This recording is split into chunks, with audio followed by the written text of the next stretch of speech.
Monkey pox ने बाहर के बाद अब भारत में भी दस्तक दी थी, जहां केरल में पहला मरीज पाया गया था, जिसके बाद दिल्ली और यूपी में भी मरीज पाए गए हैं। ऐसे में अलर्ट जारी कर दिया गया है। मंकी पॉक्स में किस तरह की समस्या होती है और किस तरह से इसका बचाव किया जा सकता है, डॉक्टर का क्या कहना है, और मंकी पॉक्स को लेकर जगह तरह की भ्रांतियाँ भी हैं।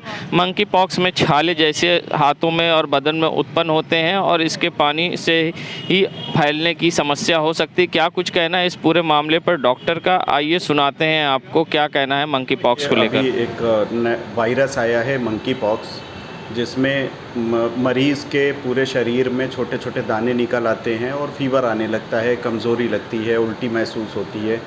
तो इससे लोगों को घबराने की ज़रूरत नहीं है और प्रॉपर इलाज अगर उसका हो जाए तो मरीज़ की जान जाने का उतना ख़तरा नहीं रहता है। अगर इलाज में देरी करेंगे तो मरीज़ को परेशानी होगी। तो मैं आपके ज़रिए लोगों से कहना चाहता हूं कि आपके शरीर में किसी भी तरह का कोई भी दाना अगर निकलता है या फीवर आता है तो तुरंत नज़दीकी डॉक्टर से जाकर दिखाएं और अपने इलाज करवा लें। तो इसमें कोरोना से कुछ अटैच? कोरोना से इसका कोई वो नहीं, वो भी एक वायरल इन्फेक्शन था, ये भी एक वायरल इन्फेक्शन है। कोरोना जानलेवा था लेकिन ये जानलेवा नहीं है। अब किसी भी मर्ज़ को अगर आप ट्रीटमेंट नहीं करेंगे तो जाहिर सी बात है कि वो मर्ज़ बढ़कर फिर जानलेवा हो जाता है। तो समय से इलाज करवा लें, समय से उसको अच्छे डॉक्टर को दिखाकर अपना ट्रीटमेंट करवा लें ताकि किसी भी मरीज़ की जान न जाने पाए। नहीं, एक दूसरे को देखिए, उसमें जो वो फ्लूइड निकलता है उससे ये चांसेस हैं, उसके दाने से जो फ्लूइड निकलता है उसके ये चांसेस हैं कि एक दूसरे को फैल सकता है, लेकिन कोई ऐसी वबाई बीमारी नहीं है, इसलिए उसका समय से रोकथाम ही एक बेहतरीन। क्या होते हैं विज़न टेक्नीशियन और किस तरह से ऑप्टोमेट्री कोर्स करने के बाद आप बन सकते हैं ऑप्टोमेट्रिस्ट? क्या कुछ कहना है इस पूरे मामले पर ऑप्टोमेट्रिस्ट योगिता गुप्ता का, आइए सुनाते हैं आपको किस तरह से आप इस लाइन में अपना कैरियर भी बना सकते हैं और किस तरह से विज़न टेक्नीशियन का काम होता है, आइए सुनाते हैं आपको। ये जो हम लोग ऑप्टोमेट्री कोर्स करते हैं, जो हमारा विज़न टेक्नीशियन, एक्चुअल में हम ऑप्टोमेट्रिस्ट कहलाते हैं और हम कहलाते हैं विज़न टेक्नीशियन। क्यों? क्योंकि हम इसमें पूरा काम करते हैं अकॉर्डिंग टू विज़न टेकन, उसका प्रिस्क्रिप्शन, उसका चश्मे का नंबर, ओके, जो कि एक डॉक्टर नहीं करते हैं। वो डॉक्टर का काम होता है आपको किसी भी पैथोलॉजी से डायग्नोसिस करना और उसका दवा देना, ठीक है। तो हमारा जो विज़न टेक्नीशियन का कोर्स होता है वो एक्चुअल में पैरामेडिकल कोर्स होता है, जो कि 2 साल का होता है, 3 साल का होता है और 4 साल का होता है, डिपेंड ऑन आप कौन सा कोर्स सेलेक्ट करते हैं। मेरे हिसाब से जो कि इंटर अगर आप पीसीएम से, मतलब फिजिक्स केमिस्ट्री बायो से अगर आपने पास आउट किया है और आपको आई इंडस्ट्री मतलब ऑप्थेल्मोलॉजी इंडस्ट्री बहुत पसंद है, तो बेटर होगा कि आप अगर एमबीबीएस करना चाहते हैं तो वो तो कर ही सकते हैं, साथ में आप क्विक कोर्स कर सकते हैं जो कि है ऑप्टोमेट्रिस्ट कोर्स, जो कि आपका 2 साल का होता है आफ्टर 12th। पीसीबी होना बहुत ज़रूरी होता है, फिजिक्स केमिस्ट्री बायो, ओके। उसके बाद आप 2 साल का कोर्स करने के बाद 1 ईयर का इंटर्नशिप कर सकते हैं। अदरवाइज आप 4 साल के बैचलर के डिग्री कर सकते हैं, जो कि आप काफ़ी कॉलेजेस हैं हमारे इंडिया में जो कि वो बैचलर डिग्री कराता है। आफ्टर बैचलर डिग्री आप कहीं पर भी किसी मल्टीनेशनल कंपनी में जॉब कर सकते हैं, कॉलेज इंटरनल प्लेसमेंट भी करवाते हैं, ओके, या फिर आप हॉस्पिटल लाइन चूज कर सकते हैं, it's depend on you. Optometry करने का एक और अच्छा बहुत एडवांटेज होता है कि आप अपनी सेल्फ क्लिनिक डाल सकते हैं, जो कि आपको आपकी डिग्री के साथ उसकी अथॉरिटी आपको मिलती है, आप क्लिनिक डालने के लिए एलिजिबल होते हो, ओके। मेरा नाम योगिता गुप्ता है, मैं एक सीनियर ऑप्टोमेट्रिस्ट हूँ। साइकोथेरेपी क्या होती है और इसके अंतर्गत किस तरह से इलाज होता है, क्या कुछ कहना है मनोचिकित्सक डॉक्टर राकेश पासवान का, आइए सुनाते हैं आपको। साइकोथेरेपी असल में एक तरीके का उपचार पद्धति है जो कि विभिन्न प्रकार के मनोरोगों और साइकोलॉजिकल या पर्सनल प्रॉब्लम्स के समाधान के लिए की जाती है।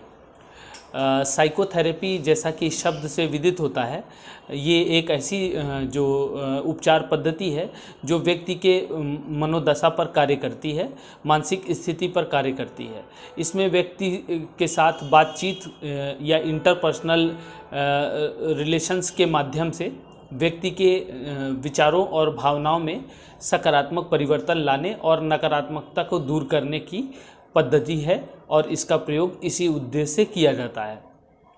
अगर बात करें तो साइकोथेरेपी कई प्रकार की हो सकती है। दो प्रकार अगर देखें तो जैसे कि अगर एक इंडिविजुअल लेवल पे होती है तो इंडिविजुअल साइकोथेरेपी कहते हैं, और ग्रुप में होती है, कई लोग होते हैं तो उसको ग्रुप साइकोथेरेपी बोलते हैं। कभी कभी परिवार के सभी सदस्यों को लेकर के साइकोथेरेपी की जाती है, तब इसको फैमिली थेरेपी कहा जाता है। साइकोथेरेपी की बहुत सारी पद्धतियां हैं और सभी पद्धतियों को इस इंटरव्यू में समझ पाना बहुत मुश्किल है, लेकिन जो प्रमुख पद्धतियां हैं जिनका प्रयोग प्रायः जो है मनोचिकित्सक या मनोवैज्ञानिक करते हैं, उसमें एक है cognitive behavioural therapy. Cognitive behavioural therapy का मतलब ये होता है कि जो हमारी सोच विचार या कॉग्निशन है उसमें अगर कोई नकारात्मकता आ गई है, नकारात्मक सोच, नकारात्मक भावनाएं आ गई हैं, तो किस प्रकार से उनको सकारात्मक भावनाओं के साथ सब्स्टिट्यूट करें और व्यक्ति के अंदर की नकारात्मकता को ख़त्म करके उसको स्वस्थ मानसिक स्वास्थ्य प्रदान करें, इस पर कार्य करती है। प्रयागराज के नज़ारा है करैली के 16 मार्केट चौराहे के पास का, जहां पर आप देख सकते हैं हाशमी मार्केट के सामने किस तरह से सड़कों पर नगर निगम द्वारा मलबा डाल दिया गया है, क्योंकि यहां पर सड़क पर बड़े बड़े गड्ढे थे, जहां सड़क गड्ढा मुक्त और विकास तो नहीं हो पाया, मगर हाँ नगर निगम ने अपना काम दिखाने के लिए और अपने नाकामी छुपाने के लिए यहाँ पर मलबा डलवा दिया है, जिससे कि काफ़ी लोगों को आने जाने में परेशानी हो रही है और कई लोग यहाँ पर मलबे के कारण गिरकर दुर्घटनाग्रस्त भी हुए हैं। बता दें नगर निगम की लापरवाही आई सामने, जिसके कारण अब यहाँ लोगों में आक्रोश भी है। टैक्स रिटर्न फाइल करने के नाम में कई लोग भयभीत हो जाते हैं। ऐसे में इनकम टैक्स रिटर्न फाइल करना अब कितना आसान है, किन किन माध्यमों से इनकम टैक्स रिटर्न फाइल किया जा सकता है, ऐसे में रमाशंकर मिश्रा अधिवक्ता का क्या कहना है। सरकार द्वारा जारी कई वेबसाइट के द्वारा स्वयं आदमी इनकम टैक्स भर सकता है और साथ ही अन्य माध्यमों से भरवा सकता है। इनकम टैक्स रिटर्न फाइल करने से उसको किस तरह के आर्थिक फ़ायदे मिलते हैं और साथ ही इनकम टैक्स रिटर्न फाइल करने की अंतिम तिथि क्या है, इस पर क्या कुछ कहना है उनका, आइए सुनाते हैं आपको। इनकम टैक्स रिटर्न फाइल करने का गवर्नमेंट ने अपना एक वेबसाइट लॉन्च किया हुआ, उसके माध्यम से हम रिटर्न फाइल कर सकते हैं। सेल्फ भी कर सकते हैं, स्वतः जा कर के भी हम उस पर लॉगिन करके अपना आईडी बना करके लॉगिन करिए और वहाँ पर एक सरल फार्म होता है, उसको आप इजीली भर सकते हैं पोर्टल पर डायरेक्टली। नहीं डायरेक्टली आप भर पा रहे हैं तो किसी भी एडवाइज़र जो आपके हों, सीए हो, वकील हों और भी कोई टैक्स प्रैक्टिशनर हो जो रिटर्न के बारे में जानकारी हो, उनसे आप कंसल्ट करके अपना रिटर्न फाइल करवा सकते हैं। दूसरी चीज़ ये है कि फ़ायदे इसके फाइनेंशियल है। रिटर्न फाइल करने से तो पहली बात ये होता है कि हमारी वार्षिक आय क्या है, इससे आपका एक स्टेटस डेवलप होता है कि हमारी प्रतिवर्ष आय ये है, जो बैंकिंग फाइनेंस में आपको बहुत सपोर्ट करती है। दूसरी चीज़ ये होती है कि जब आप हेल्थ इंश्योरेंस वगैरह लेते हैं या अपने सेल्फ इंश्योरेंस लेते हैं कि हमारी वैल्यूएशन क्या है, तो वो आपके रिटर्न पर आपकी वैल्यू निश्चित करते हैं कि आप कितने इंश्योर्ड हो सकते हैं।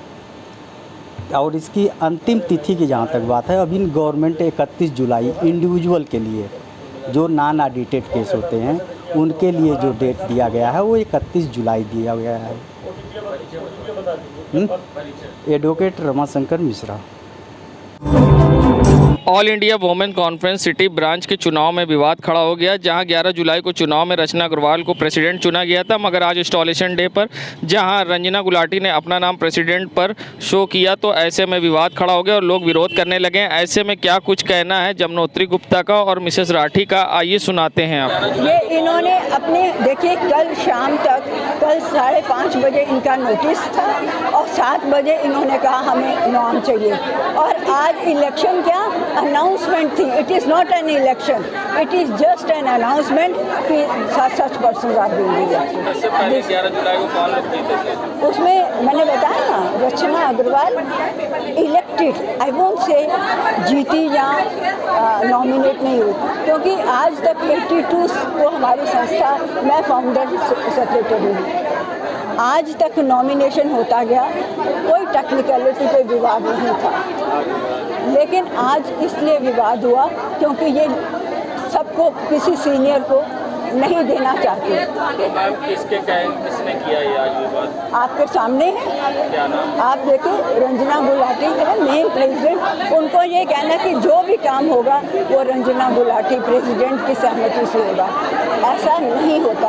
ये कोई ऑटोक्रेसी नहीं है, ये कोई डिक्टेटरशिप नहीं है, ये एक सामाजिक संस्था है।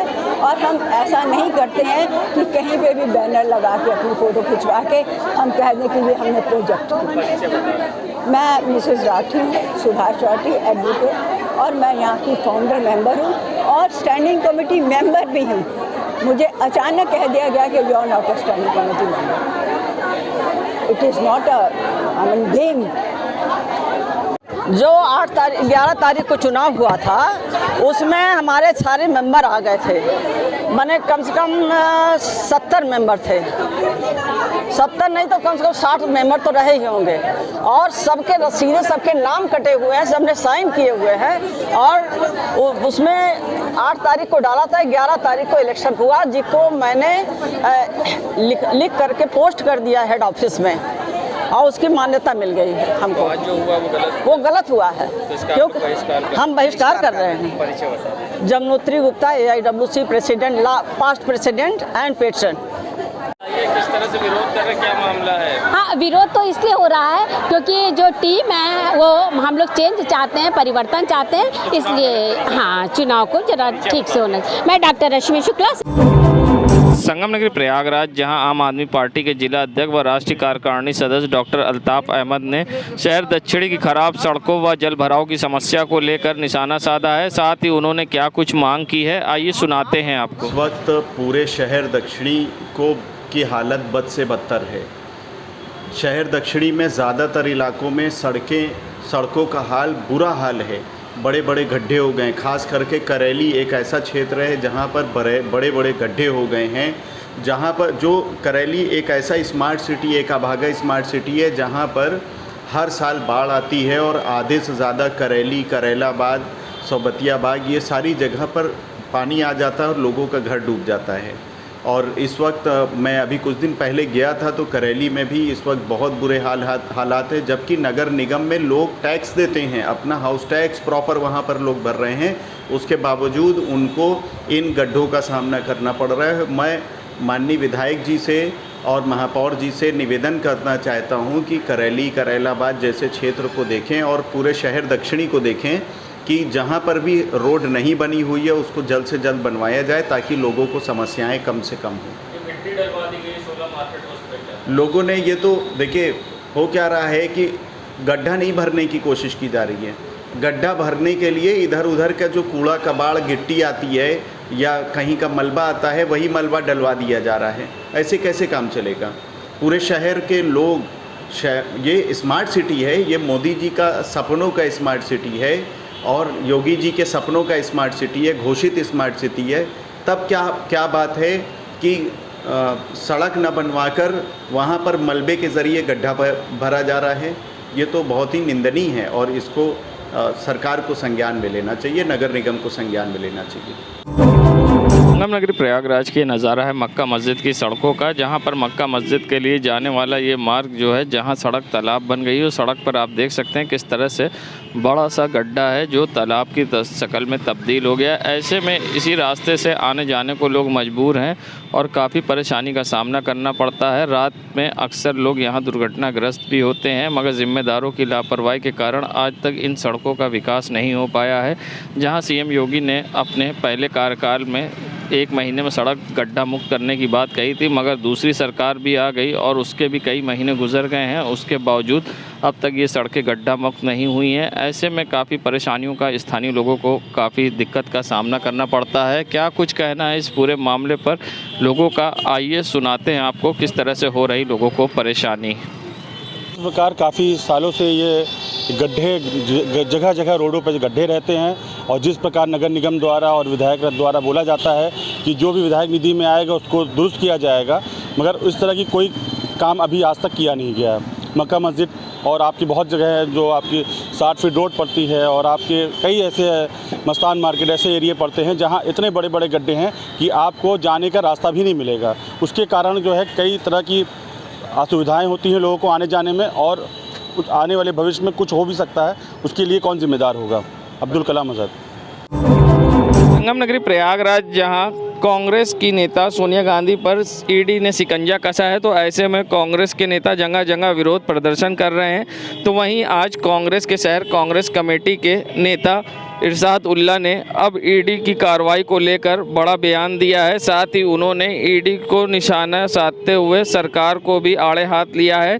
साथ में उन्होंने सोनिया गांधी पर हो रही कार्रवाई का विरोध किया है और क्या कुछ कहा है उन्होंने, आइए सुनाते हैं आपको।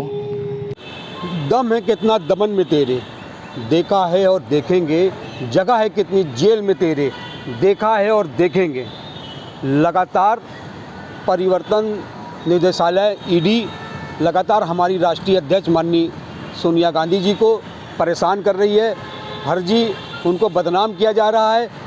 जो मामला 2015 में बंद हो गया था, उसको मोदी और अमित शाह के इशारे पर और ईडी द्वारा खुलवाकर उनको परेशान किया जा रहा है।